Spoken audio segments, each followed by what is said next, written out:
कस्टमरला हा असा राउंड नेक हवा होता आणि त्यांना नॉळही नको होती. तर आणि थोडासा लूक त्या डिझायनर म्हणजे काहीतरी डिझाईन करा असं त्यांनी सांगितलं होतं.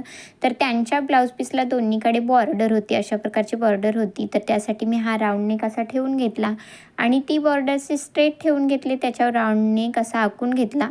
बॉर्डरला मध्ये जॉईन करायचा होता तर तेवढा एक्स्ट्राचा कपडा घेऊन असा नेक आखून घेतला. आता इथे कटवर्क पॅटर्न करायचा होता.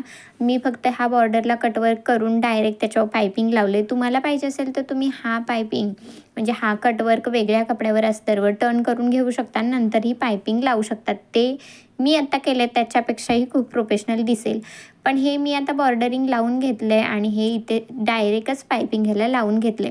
राउंड नेकला पायपिंग लावून झाल्यानंतर कटवर्कला पायपिंग लावलं आणि जिथे आपल्याला कट द्यायचा आहे, जिथे आपल्याला हा कोपरा येणार आहे तिथे आपण पायपिंग लेसला थोडासा कट मारायचा म्हणजे तिथे आपल्याला हव्या त्या शेपमध्ये ती पायपिंग लेस वळवता येते. आता अशा प्रकारे पूर्ण लावून झाल्यानंतर मी फक्त जिथे कोपरे येतात ना तिथेच फक्त असा कट लावून घेतला आहे आणि हे डायरेक्ट असं टर्न करून ह्याच्यावर नेकवर आपल्याला लावायचं. आता जेव्हा लावतोय आपण तेव्हा सेंटरवरच सेंटर यावा हा इंटेन्शननं सेंटर काढून घ्यायचा आणि व्यवस्थित सेंटरवर ठेवून पहिल्यांदा शिलाई मारून घ्यायची. अशी खालीपर्यंत शिलाई मारून घेतल्यानंतर आपला राउंड नेक शिवून घेतला आणि साईडने कटवर्कही शिवून घेतला. आता हे कटवर्क वगैरे शिवून घेतल्यानंतर सुंदर असा ब्लाऊज रेडी झाला आहे.